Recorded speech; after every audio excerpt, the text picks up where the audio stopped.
Olá, amados, a graça e a paz do Senhor Jesus. Amém. Que bom estarmos aqui. Obrigado agradeço a Deus, a liderança, ao bispo, pela oportunidade de poder compartilhar a palavra do Senhor. Há 15 dias, ou seja, há 2 semanas, nós estudamos aqui um trecho da palavra de Deus, do livro de Apocalipse, capítulo 3.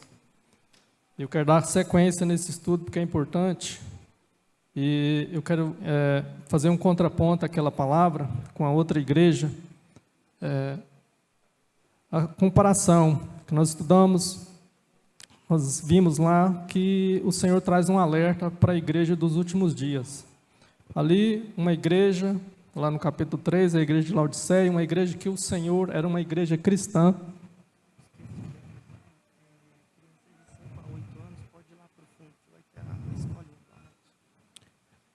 Ok. Criança de 5 a 8 anos, pode se encaminhar lá para o final que vai ter a reunião das crianças, por gentileza. Então, nós compartilhamos sobre a igreja de Laodiceia, que é uma das igrejas dos últimos tempos. Nós vivemos tempos proféticos. O Senhor move na história, e a história testemunha do Senhor. E nós estudamos ali que o Senhor recomenda que aquela igreja comprasse ouro refinado, comprasse vestiduras brancas e comprasse colírio. E então aquela é uma das igrejas dos últimos tempos. E hoje eu quero fazer um contraponto com a igreja, estudando a igreja de Filadélfia. Eu não estava previsto de compartilhar, mas naquele momento eu já imaginava fazer em duas etapas. E o Senhor permitiu que esse fato ocorresse. Então, abra suas Bíblias lá no capítulo 3 do livro de Apocalipse, a partir do verso 7. Apocalipse, capítulo 3, verso 7.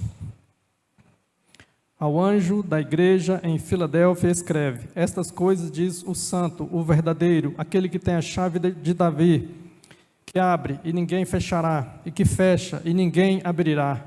Conheço as tuas obras, eis que tenho posto diante de ti uma porta aberta, a qual ninguém pode fechar, que tens pouca força, entretanto guardaste a minha palavra e não negaste o meu nome. Eis, farei que alguns dos que são da sinagoga de Satanás, desses que a si mesmos se declaram judeus e não são, mas mentem, eis que os farei vir e prostrar-se aos teus pés e conhecer que eu te amei. Porque guardaste a palavra da minha perseverança, também eu te guardarei da hora da provação que há de vir sobre o mundo inteiro, para experimentar os que habitam sobre a terra. Venho sem demora, conserva o que tens, para que ninguém tome a tua coroa. Ao vencedor falo-ei coluna no santuário do meu Deus, e daí jamais sairá. Gravarei também sobre ele o nome do meu Deus, o nome da cidade do meu Deus, a nova Jerusalém que desce do céu, vinda da parte do meu Deus, e o meu novo nome.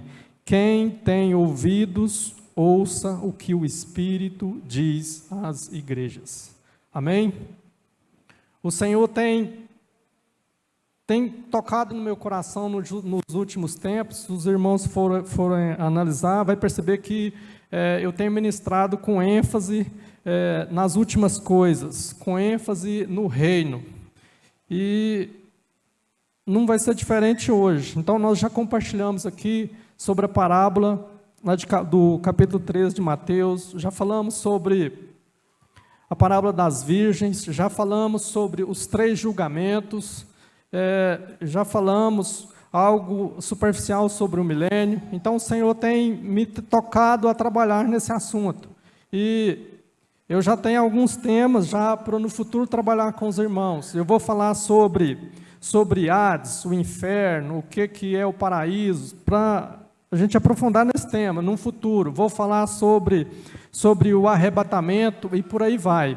Hoje eu quero fazer uma comparação com essa igreja com a anterior, que nós estudamos há 15 dias, há 2 semanas atrás. Então, aqui, a palavra do Senhor tem algo que me chama a atenção, que é uma estratégia ou um princípio de aprendizado, que é a repetição. Então, eu vou repetir alguma coisa aqui, mas é para entendimento, para que o ensino do Senhor fique enraizado em os nossos corações. Então, nessas 7 igrejas, lá que o Senhor deu a revelação ao apóstolo João, ali no período de 95, nós vamos observar que, como nós já comentamos, há uma divisão clara aqui de 2 grupos. Primeiro um grupo de 3 igrejas, depois um grupo de 4 igrejas.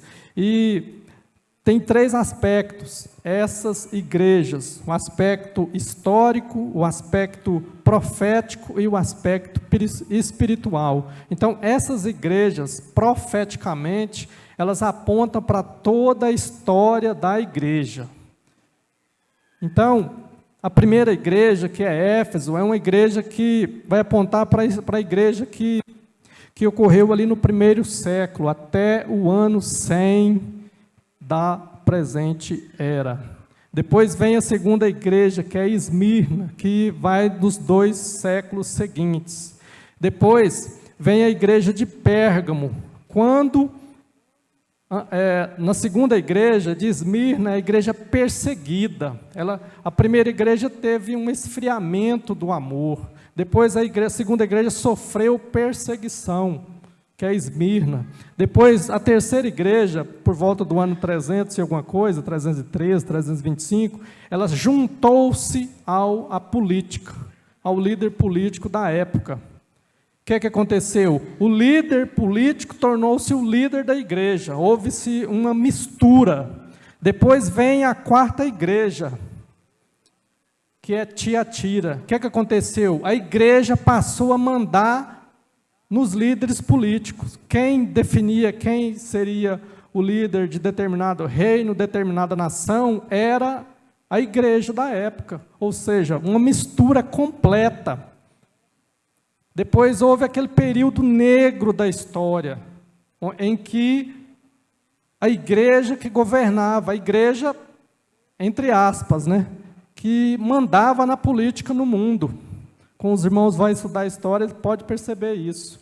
Então, o que o Senhor faz depois? Ele levanta de dentro dessa igreja, ele tira alguns irmãos que começam a contestar aquele procedimento de pagar indulgência, de pagar para ter salvação, e essas coisas. Então, aí vem a igreja de Sardes, que advém de Tiatira. Depois, a igreja que provém da reforma, que aponta para a igreja de Sardes, ela ainda deixa algum aspecto a desejar, ainda fica um pouco acanhada. E vem os irmãos ali a partir dos movimentos ali de John Wesley, dos avivamentos ali do século XIX, que veio apontando para a igreja de Filadélfia, que os irmãos ali buscando a santidade, buscando o amor fraternal. E depois surge a igreja de Laodiceia, que nós estudamos na última ministração, que provém de Filadélfia. Então, as 4 últimas igrejas, elas falam da segunda vinda do Senhor. Então, essas 4 igrejas estarão na terra quando o Senhor voltar. E o Senhor quer falar algo ao nosso coração. O Senhor não quer que nós cheguemos ao nível de Laodiceia. Qual é o nosso alvo como igreja do Senhor para esses dias? O nosso alvo é Filadélfia. Filadélfia é o nosso alvo. Então, o Senhor vai se apresentar a essa igreja. A cada igreja, Ele se apresenta conforme a necessidade, como nós já comentamos. Qual a nossa necessidade? Então, essa igreja ele vai apresentar, não tem nenhuma reprovação, ele se apresenta como santo e verdadeiro. Então, nós apontando para a santidade do Senhor, ele é santidade, ele é justiça, ele é redenção, como está lá em 1 Coríntios, capítulo 1, verso 30. Então, o alvo de Filadélfia é um dos alvos, a santidade. Porque, senão, Filadélfia pode escorregar e tornar-se o quê? Que nós vimos há 15 dias, tornar-se Laodiceia. Então, eu utilizei o tema aqui da versão NVI, nessa versão aqui, a que eu utilizo é, conserva o que tens. Na outra versão diz, retenha o que você tem que agrada ao Senhor, você tem que reter. Se você não reter, você vai tornar-se Laodiceia. Se eu não reter o que tenho, que o Senhor me deu, eu vou me tornar o quê? Laodiceia. Uma igreja que nós vimos que o Senhor está de fora. Ela é cristã, mas o Senhor Jesus está de fora. Então, o nosso alvo é ser Filadélfia, um contraponto à Laodiceia. E fala ali, né, dos dois. Antes, repetindo, o Senhor faz repreensão a 5 igrejas. 5 igrejas não agradaram ao Senhor. E a igreja de Esmirna e a igreja de Filadélfia, o Senhor não faz nenhuma repreensão. Uma diferença entre as duas é que o Senhor abre uma porta para Filadélfia, enquanto para Esmirna não fala nada. Então, e na história, essas cidades, as 5 cidades dessas igrejas que sofreram repreensão, elas passaram. Não existem as cidades originais, mas a cidade de Esmirna existe até hoje. Sobre as ruínas de Filadélfia, os muçulmanos tomaram posse dessa cidade, a gente vai observar na história, e construir ali uma mesquita. No entanto, existe até os dias de hoje cristãos lá naquela localidade, aqui em Filadélfia. Ou seja, a história, através da própria história, nós vamos observar que o Senhor cumpriu a sua palavra. Essas igrejas foram elogiadas, e aquelas 5 igrejas que não atentaram para o alerta do Senhor, elas passaram, ficaram na história. Então, o Senhor traz um alerta para nós. Qual é o nosso alvo? Qual as características dessa igreja?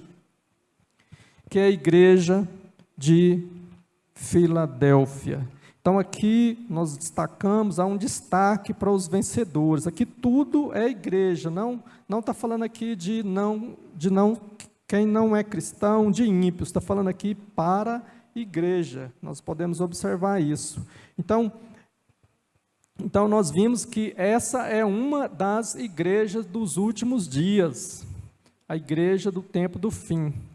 Essa igreja é uma igreja que tem revelação da centralidade, que Cristo é o centro de todas as coisas, que a palavra de Deus é o centro de todas as coisas. Então, é Cristo e a sua palavra. Então, qual que é o nosso alvo? É colocar Cristo em primazia, é ter a palavra de Deus em primazia.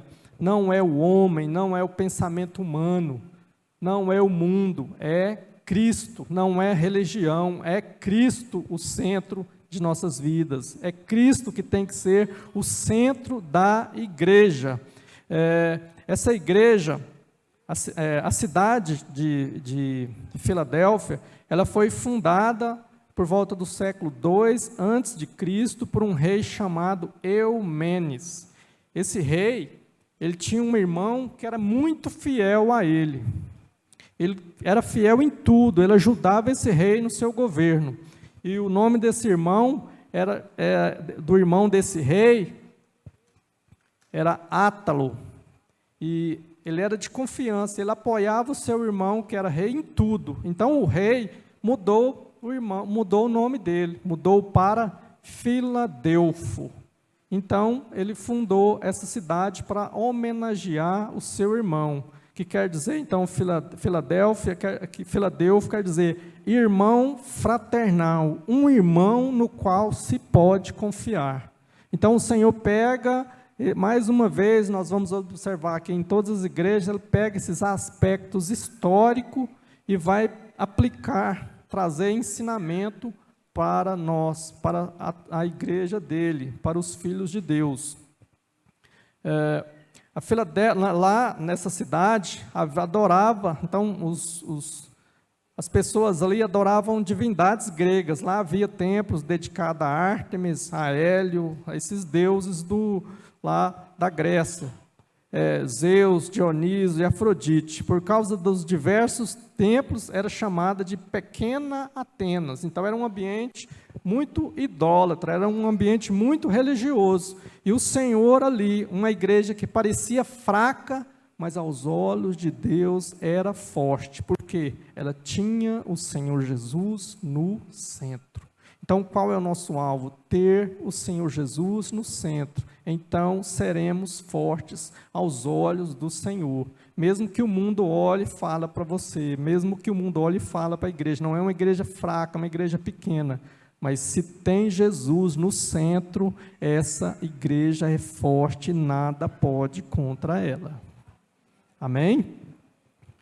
Essa cidade, né, que está hoje sob o domínio turco, após o avanço dos muçulmanos, e os muçulmanos, né, hoje o nome dessa cidade eu não sei pronúncia árabe, né, então, que é Al-Seher, mais ou menos isso, que significa cidade de Deus. Até os muçulmanos deu o nome que invoca a Deus, lógico, no entendimento deles, né? Nós sabemos que Filadélfia é amor fraternal, e eles deram lá, chama de cidade de Deus, que existe até hoje, e como eu disse, né, os estudiosos dizem que há cristãos nessa comunidade, sobre as ruínas da cidade original, mas ali ainda há o testemunho do Senhor Jesus, porque aqueles irmãos lá da igreja primitiva tinham o Senhor Jesus no centro. Qual é o centro de nossas vidas? É o Senhor Jesus. A igreja deve buscar a unidade, a centralidade em Cristo. Nós vamos observar que nós temos que esquecer, lógico, tem que ter um nome para identificação, mas esquece denominação. O nosso centro é o Senhor Jesus. Ele que é o centro de todas as coisas. Essa igreja era coluna, aí vai falar de coluna, né? Coluna e baluarte da verdade. Lá naquela região que houve vários terremotos, e até hoje existe ainda uma coluna construída na antiguidade, por volta do ano 600. Ou seja, houve vários terremotos, e essa coluna não foi abalada. E o Senhor vai falar aqui de coluna, um evento histórico, testemunhando, que pode testemunhar da verdade que foi dita na palavra do Senhor, ainda lá no primeiro século, que o Espírito Santo usou João para deixar para nós, para ensino para os nossos dias. Todos temos que aprender com esta igreja. É uma igreja conforme o coração de Deus. Por isso ela não sofreu nenhuma repreensão. E ela traz algo interessante aqui, que ela vai falar de uma chave. Ao anjo, né, ao anjo da igreja, lá no verso 7, logo no início, vai falar: ao anjo da igreja em Filadélfia escreve: estas coisas diz o santo, o verdadeiro, aquele que tem o quê? A chave de Davi. É uma chave que fecha e que ninguém poderá abrir. E ela abre, ninguém pode fechar. Então, esse termo existe em 2 textos na Bíblia, que é esse aqui, né, de Apocalipse, e tem um outro momento lá no Antigo Testamento também que vai falar dessa temática, que está lá capítulo 22 de Isaías. Isaías, capítulo 22, a partir do verso 15. Vamos observar para entendermos melhor o que o Senhor quer nos ensinar através dessa porção. Lá fala assim: assim diz o Senhor dos Exércitos, ainda vai ter com esse administrador, com Sebna, o mordomo, pergunta-lhe: que é que tens aqui, ou que tens tu aqui, para que abrisse aqui uma sepultura, lavando em lugar até a sua sepultura. Vou ler aqui, fica melhor. Cinzelando na rocha a tua própria morada. Eis que como homem forte o Senhor te arrojará violentamente, agarrar-te-á com firmeza, enrolar-te-á num invólucro, e te fará rolar como uma bola para a terra espaçosa. Ali morrerás, e ali acabarão os carros da tua glória, ó tu, vergonha da casa do teu Senhor. Seguindo: eu te lançarei fora do teu posto, e te serás derribado da tua posição. Naquele dia chamarei a meu servo Eliaquim, filho de Ilquias, vesti-lo-ei da tua túnica, cingi-lo-ei com a tua faixa, e lhe entregarei nas mãos o teu poder, e ele será como pai para os moradores de Jerusalém e para a casa de Judá. Porei sobre o seu ombro a chave da casa de Davi. Ele abrirá e ninguém fechará, fechará e ninguém abrirá. Até aí, por enquanto, é o suficiente. Observa, o que está acontecendo aqui? Havia os sacerdotes que eram responsáveis pelo tesouro da casa de Deus. E esse sacerdote, Sebna, ele estava usando os recursos do Senhor para benefício próprio, para promover o seu nome. Ele estava providenciando uma sepultura toda organizada individualmente para ele. Ele não estava cuidando das coisas do povo de Deus. Ele estava olhando o seu próprio interesse. Então o Senhor falou que iria removê-lo e nomear outra pessoa.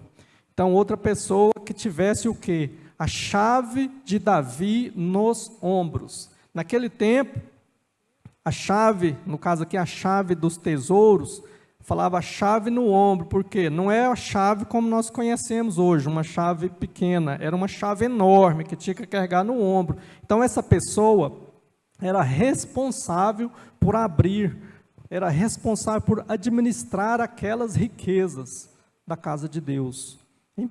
A riqueza era para benefício de toda a comunidade, de todo o povo de Deus, e ele estava usando para benefício próprio. Então o Senhor iria removê-lo. Então ali o Senhor iria remover aquele sacerdote. Quem era o sacerdote?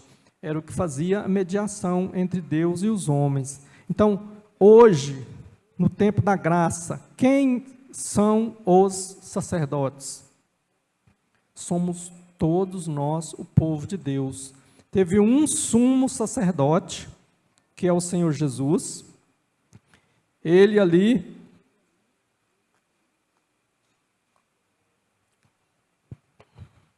Jesus, Deus colocou todas as riquezas do céu sobre ele. Então ele que tem a chave, que abre tudo. Se ele abrir, ninguém pode fechar. Se ele fechar, ninguém pode abrir. Ele é o sumo sacerdote, ele é o tesoureiro, o responsável por tudo. Então nós podemos crer nesse Senhor, nesse sumo sacerdote, e ele nos deu autoridade para sermos sacerdotes. Então hoje não há uma classe especial, uma classe de pessoa que é favorecida, que tem mais intimidade com o Senhor. Todos, a partir da nova aliança, a partir da obra consumada na cruz do Calvário, todos nós somos sacerdotes. Deus fez de nós reis e sacerdotes. E isso está lá em 1 Pedro, capítulo 2, verso 9.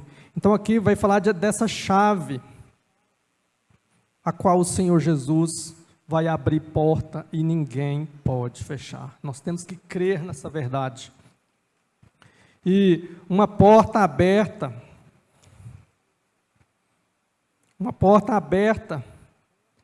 é que o Senhor Jesus abre a porta da salvação, primeiramente, depois a porta do evangelismo. Então, qual porta que o Senhor abriu, primeiramente? A porta da salvação.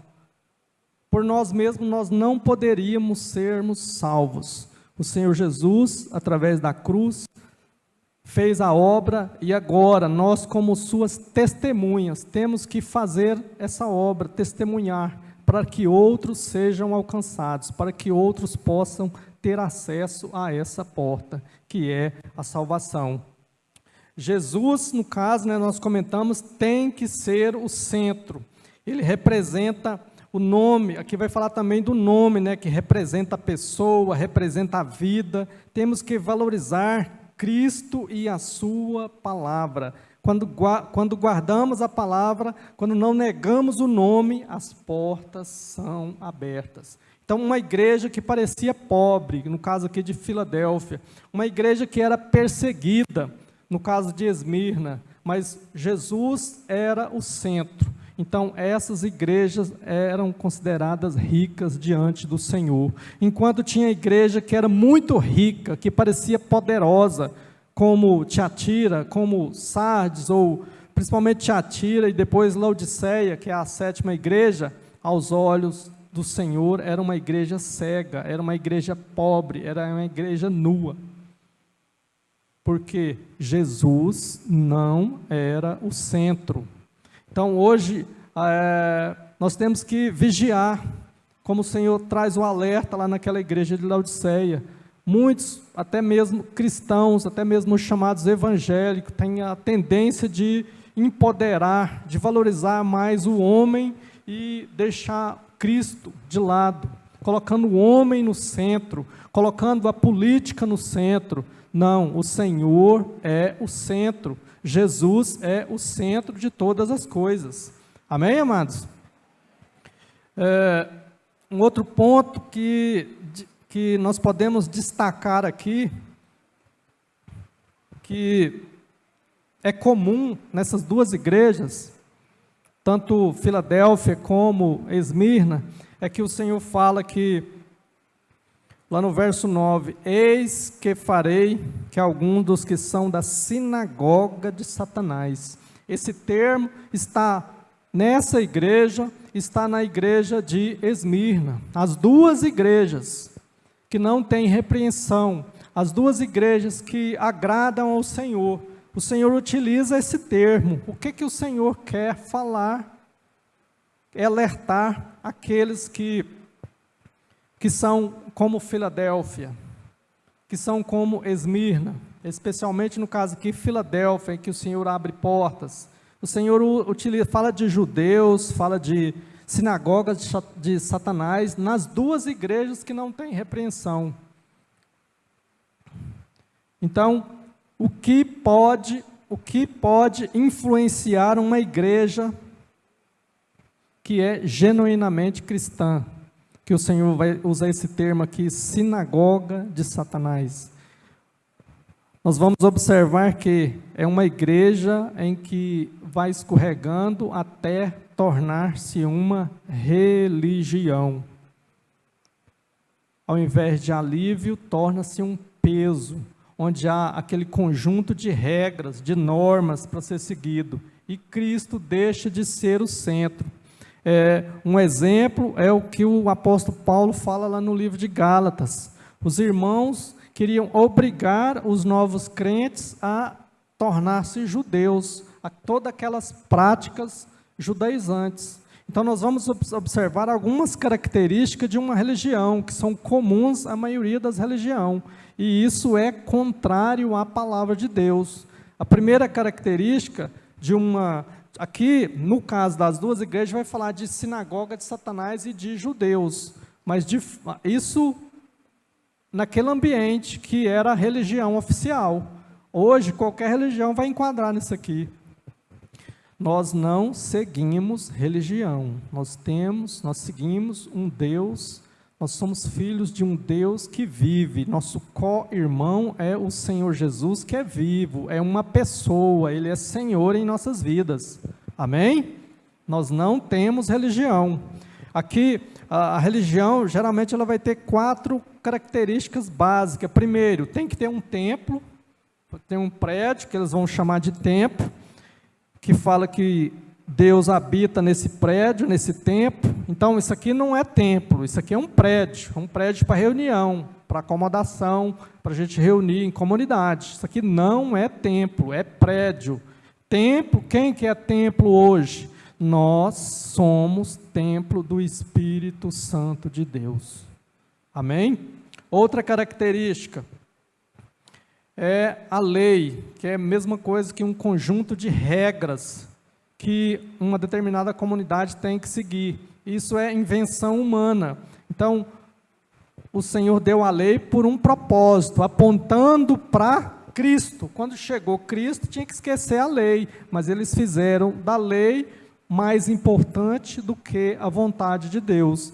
Como eles fizeram daquilo uma religião, eles não tiveram revelação do Senhor Jesus quando Ele veio, porque centralizou a lei. A terceira característica é que o sacerdote da religião, no caso lá dos judeus na época, ele faz a mediação entre homens e entre Deus, ou seja, para você ter acesso a Deus, tem que ter um sacerdote entre você e Deus. Isso é religião. Então, toda religião tem uma pessoa que é mais importante, que vai fazer a mediação entre a comunidade e entre o suposto e a suposta divindade, que é Deus. Não, nós temos acesso direto, qualquer um tem acesso direto ao trono de Deus, segundo a palavra de Deus. Vamos ver lá em 1 Pedro, capítulo 2, verso 9.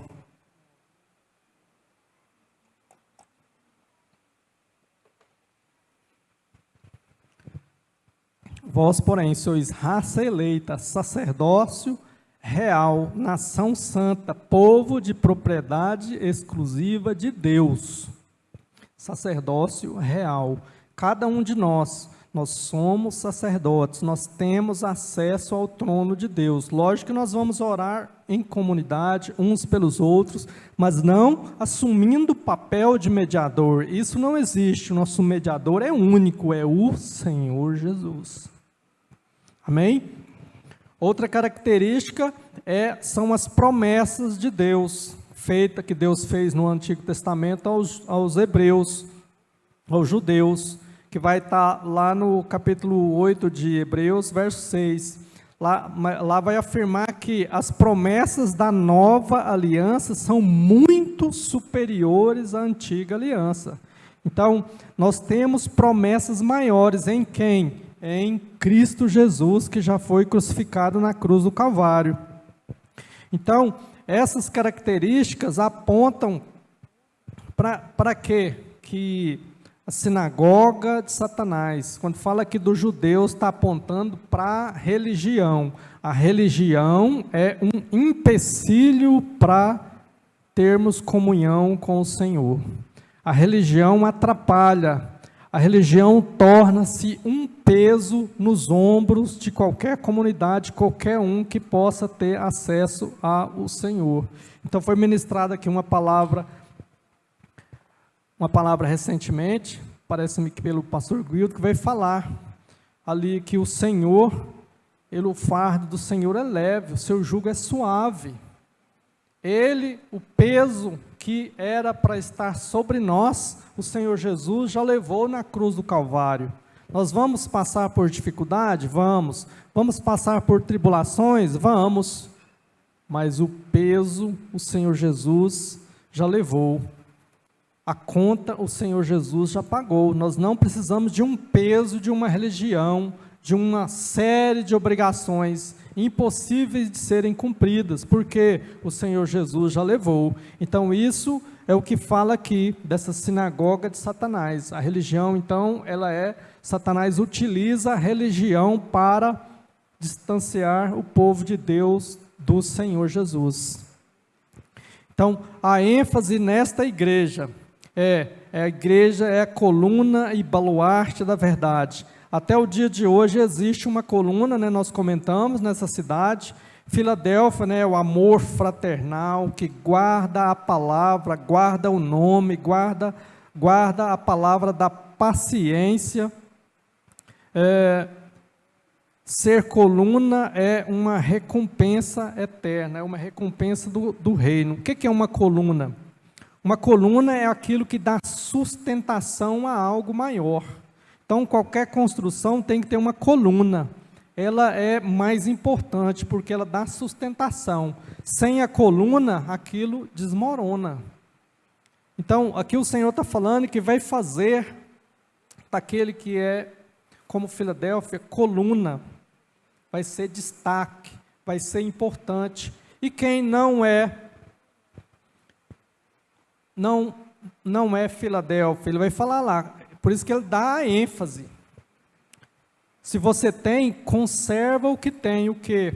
As promessas do Senhor, aquilo, a vontade do Senhor, o que o Senhor chamou você para fazer, o que o Senhor me chamou para fazer.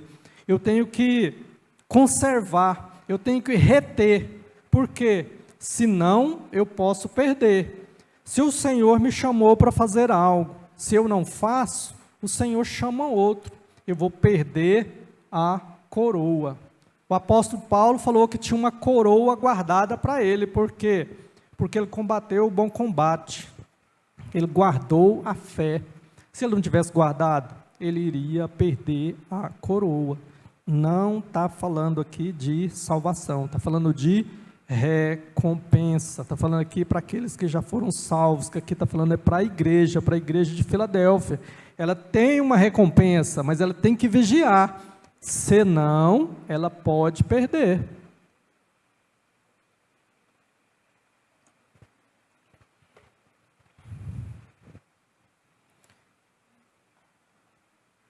Os vencedores, fala outro tema aqui interessante, os vencedores de Filadélfia asseguram lugar na Nova Jerusalém. Fala também que eles são a Nova Jerusalém, e o nome da Nova Jerusalém está neles. No futuro eu vou trabalhar esse tema também aqui, o que é a Nova Jerusalém, aquela que desce do céu. E um nome, um destaque aqui, que chama atenção também, que o Senhor vai falar, é um nome que ninguém conhece. Tinha um nome escrito que ninguém conhecia, senão Ele mesmo. Ao que vencer, sobre ele escreverei meu novo nome. Mas ele não dá detalhes. Então a Bíblia não explica tudo. Tem coisas que nós vamos conhecer somente na glória. Aqui parece que é um mistério, não está claro. Nós vamos experimentar algo que nós não conhecemos ainda, que não está na palavra do Senhor. Lá em Apocalipse 19:12 vai falar que o Senhor tem um nome que ninguém conhece. Quando nós vamos conhecer esse nome? Na glória, quando formos arrebatados ou quando partirmos para o Senhor. Um novo nome que ninguém conhece. E partindo para o final, vai falar, guardar-te a palavra da perseverança. Voltando aqui, ele vai falar, o tema da mensagem de hoje é retenha o que você tem, ou conserva o que tens. No verso 11, venho sem demora, apontando para a segunda vinda do Senhor Jesus. Conserva o que tens para que ninguém tome a tua coroa. Antes, no verso 10 vai falar, porque guardaste a palavra de minha perseverança, também eu te guardarei da hora da provação que há de vir sobre o mundo inteiro, para experimentar os que habitam sobre a terra. O Senhor está falando aqui que vai vir uma provação no mundo todo, mas o Senhor vai guardar aqueles que são como Filadélfia. Vai guardar dessa hora da provação. O que é isso aqui? É a grande tribulação dos últimos dias. A igreja toda vai ser guardada? Parece que não. Do jeito que está falando aqui, das 7 igrejas, parece que 5 não vai ser guardada. No caso aqui, as últimas 4 que aponta para a igreja dos últimos dias. Somente quem é Filadélfia, somente quem busca a unidade, somente quem busca o amor fraternal, somente aqueles que têm Jesus no centro, somente aquele que não é influenciado pelas coisas do mundo. Somente esses vão ser guardados dessa provação que há de vir sobre todo mundo, para experimentar. Então vai ter um momento que o Senhor vai experimentar todos que moram na terra. E quem não é como Filadélfia? Certamente passará por este momento. É o que está entendendo aqui, o que nós estamos vendo na palavra do Senhor. Então, para que nós sejamos livrados dessa provação, nós temos que guardar essa palavra, a palavra de quê? Da perseverança, que é resistência, que é paciência, que é perseverar diante da situação difícil. Então nós seremos livrados deste momento. Então, a igreja que será arrebatada é a igreja de Filadélfia, a igreja que ama o Senhor, que ama uns aos outros, né? Como nós já comentamos, essa igreja vai ser guardada da hora da tribulação que há de vir sobre toda a terra. E qual que é a recompensa para o vencedor que o Senhor fala aqui? Então ele vai falar de coroa. Coroa aponta para autoridade, aponta para governo, aponta para recompensa. Para quem? Para essa igreja, quem é Filadélfia. O Senhor manda que conserve o que tem, que ninguém tome a tua coroa. Então ela pode ser tomada, ela pode ser perdida. Como nós podemos perder a coroa? Podemos perder escorregando, caindo de Filadélfia e nos tornando Laodiceia. Então o Senhor trouxe um alerta em Laodiceia. Cuidado. Fala que quem é Laodiceia tem que comprar. E quem é Filadélfia tem que preservar. Senão, tornar-se-á Laodiceia. É o alerta que o Senhor traz nessas igrejas aqui do Apocalipse, que aponta para a igreja dos últimos dias. A coroa, porém, é algo que pode ser tomado, nós comentamos, é como um atleta, que pode começar mal a corrida, mas se no meio do trajeto ele recuperar, poderá até vencê-la. O que importa é a maneira como ele chega até o final. Então nós começamos a carreira. O apóstolo Paulo vai falar, ele utiliza muito essa simbologia do atleta, que começou a carreira. Então ele tem que perseverar até o fim. Então ele vai falar que ele começou a carreira e foi até no fim. Então ele vai receber aquela coroa. Ele falou que tinha uma coroa aguardando, porque ele foi como Filadélfia. Ele tinha um prêmio. Começou, pode até começar mal, mas ele corrige-se no caminho e no final ele recebe o prêmio. Tem muitos alguns começam bem e terminam mal. Como, por exemplo, Salomão começou bem, terminou mal. Saul começou bem, terminou mal. Então, que nós possamos cumprir, terminar essa carreira, como o apóstolo Paulo, possamos terminar essa carreira, como esses irmãos aqui de Filadélfia. E eu quero trazer um texto aqui para finalizar, que o Senhor fala de servos que não foram fiéis, como podemos comparar com a igreja de Laodiceia. Lucas capítulo 12,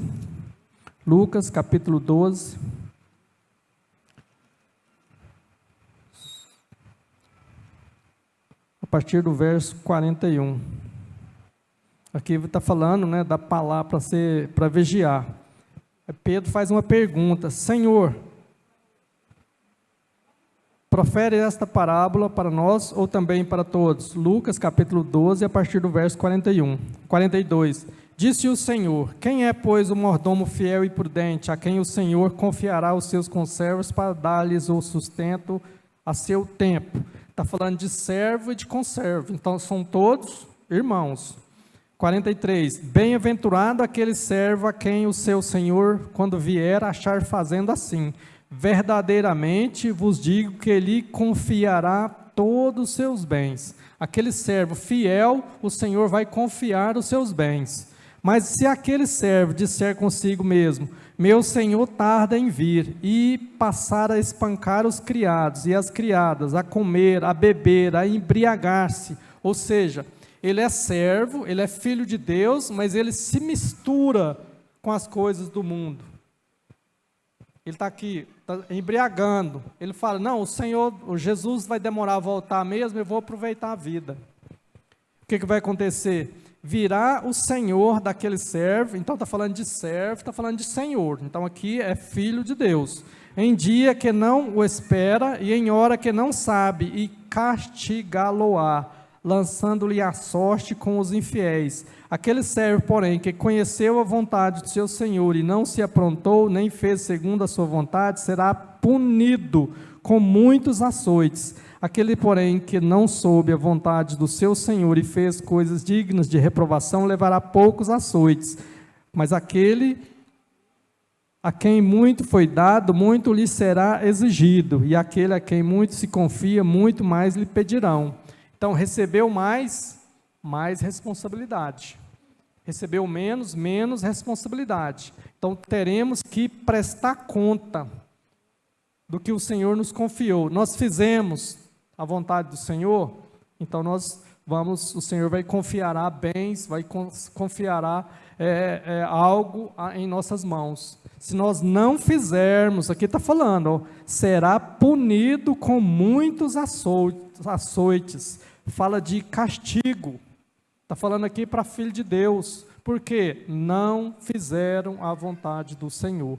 Então, esses que não fizeram a vontade do Senhor são como os de Laodiceia, e aqueles que fazem a vontade do Senhor são como os de Filadélfia. Que nós, nesses dias, como igreja do Senhor, eu oro para que cada um de nós, para que eu, para que minha família, para que sua família, que nós tenhamos um entendimento, uma revelação, para que façamos aquilo que o Senhor quer de nós, para que naquele dia, quando o Senhor retornar, nós sejamos achados fiéis e venhamos a receber a recompensa que o Senhor guardou para as nossas vidas, a coroa da justiça. Venhamos a reinar com o Senhor no milênio, em nome de Jesus. Vamos